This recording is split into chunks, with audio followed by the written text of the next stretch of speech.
देखते हैं फार्माकोविजिलेंस क्या होता है। ठीक है, फार्माकोविजिलेंस देखते हैं क्या होता है।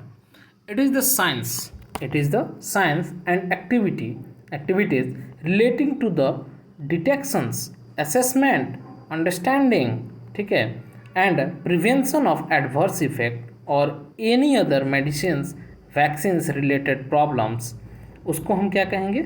उसको हम कहेंगे फार्माकोविजिलेंस, जिसमें कि वो एक साइंस है और उसमें जो एक्टिविटी होता है किसके रिलेटेड, जो ड्रग दियाता है और मेडिकेशंस दिएते हैं, वैक्सीन्स जो दिएते हैं, उसमें हम क्या करेंगे? डिटेक्शन, मतलब डिटेक्ट करेंगे, असेसमेंट करेंगे उसका, फिर अंडरस्टैंडिंग करेंगे, तब समझेंगे कि कुछ प्रॉब्लम तो नहीं हो रहा है, और उसको प्रिवेंशंस करेंगे।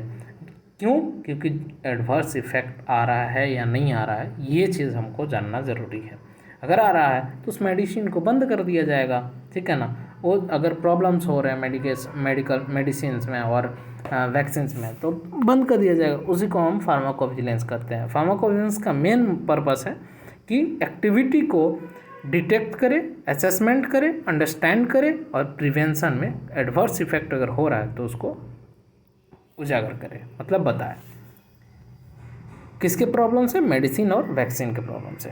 नेक्स्ट देखेंगे, all medicines or vaccines undergo rigorous testing for safety and efficacy. Safety और एफिकेसी के थ्रू होता है। क्लिनिकल ट्रायल जो होता है वो ऑथराइज फॉर यूज, ऑथराइज होता है, ठीक है। नेक्स्ट क्लिनिकल ट्रायल देखेंगे। क्लिनिकल ट्रायल देखेंगे कितना फेज़ में होता है वो देखेंगे, क्या होता है वो देखते हैं।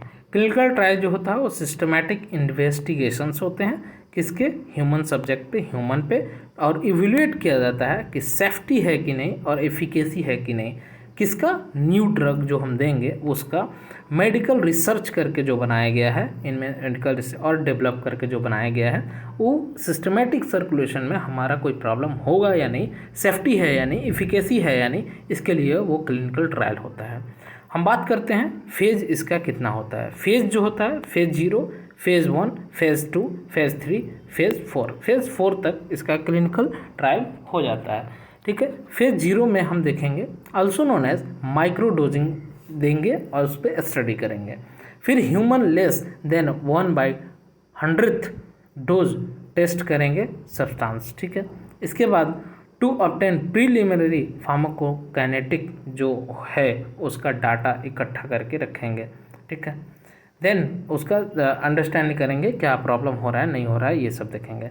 नेक्स्ट फेज़ 1 जो है also known as human pharmacological and safety, जो अगर उसका ह्यूमन फार्माकोलॉजी अगर है और सेफ्टी है तो उसको देखेंगे।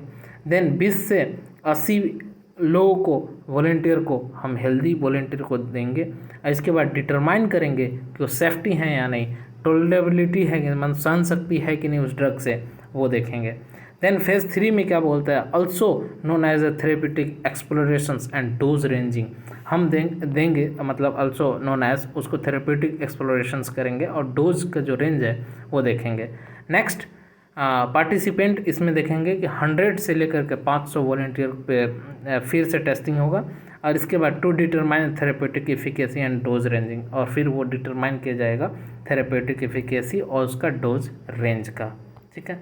नेक्स्ट थर्ड में क्या बोलता है? Also known as therapeutic confirmations and comparison, और वो थेरेपेटिक को कन्फर्मेशंस करेगा और कंपेरिजन्स करेगा। देन पेशेंट जो रहेंगे वॉलंटियर्स जो 500 से लेकर के 3000 वॉलंटियर को दिया जाएगा और एस्टेब्लिश किया जाएगा value of the drug relating existing therapy and confirm safety and tolerability large patient populations को, ठीक है। और वो कन्फर्म सेफ्टी है कि नहीं, थेरेपी हम जो दे रहे हैं सेफ्टी है कि नहीं, सहन सकती है कि नहीं उसमें लार्ज पेशेंट पॉपुलेशंस को, क्योंकि देना है ना, तो लार्ज पेशेंट को अगर देना है तो हमको उसके सारे साइड इफ़ेक्ट और प्रॉब्लम्स सबसे पहले देखना पड़ता है। नेक्स्ट न्यू ड्रग एप्लीकेशन जो होता है एनडीए, वो सबमिटेड किया जाता है किसको? एफडीए को, फूड ड्रग एडमिनिस्ट्रेशन को। नेक्स्ट फेज़ 5 में also known as post marketing surveillance किया जाता है। पेशेंट मोर 3000 से ऊपर वॉलंटियर्स को दिया जाता है और डिटरमाइन किया जाता है रेयर और लॉन्ग टर्म एडवर्स इफेक्ट का, ठीक है। ये हो गया आपका फेज़ किसका? क्लिनिकल ट्रायल का। अब देखेंगे blinding in a clinical trial. जो ब्लाइंडिंग होता है, blinding in a clinical trial. Blinding prevents base in trial keeping participants, investigators, and assessors unaware and assigned inventions varying relevance depending on circumstance। ठीक है, उसको हम ब्लाइंडिंग इन क्लिनिकल ट्रायल बोलेंगे। ठीक है, blinding prevents bias trial by keeping पकड़ा जाता है और पार्टिसिपेंट्स को, इन्वेस्टिगेटर को and assessor unaware and assigned interventions varying in relevance depending on circumstances। ठीक है, जैसे single first, second and third होता है एंड प्लेसिबो ब्लाइंडिंग होता है। जैसे सिंगल ब्लाइंडेड में देखते हैं, सिंगल ब्लाइंडेड जो होता है वो trial might also confusingly means that participant जो है वो एंड इन्वेस्टिगेटर जो है बोथ दोनों जानते हैं कि intervention, but that assessor remains unaware of it. Participant is not aware whether he belongs to the study of groups and control groups. और वो नहीं जानता है कि और उसको अवेयर भी नहीं कराया जाता है और दे देता है, उसको हम सिंगल ब्लाइंडेड कहते हैं। ठीक है, नेक्स्ट सेकेंड जो डबल ब्लाइंडेड है। इन डबल ब्लाइंडेड ट्रायल्स जो होता है वो पार्टिसिपेंट और इन्वेस्टिगेटर एंड असेसर होते हैं, usually remain unaware and the intervention assessment and through out the trial, और वो ट्रायल करते हैं। नेक्स्ट थर्ड ट्रिपल ब्लाइंडेड किसको बोलते हैं? जो triple blinded refers to the double and trial with blind data analysis करते हैं एंड इन्वेस्टिगेटर और assessor being the distinct individuals में।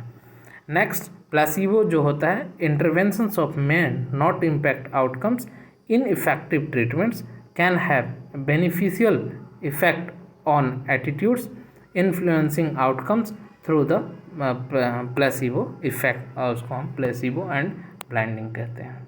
ठीक है, तो हम नेक्स्ट, ये हो गया आपका फार्माकोविजिलेंस का कुछ पार्ट्स, मतलब लगभग इसमें इतना ही आपका आ जाता है। फार्माकोविजिलेंस के जो मेन पार्ट्स है ये इतना आ जाते हैं। नेक्स्ट हम देखेंगे सर्जिकल ड्रेसिंग। ठीक है, तब तक ले बाय, नेक्स्ट वीडियो मिलते हैं।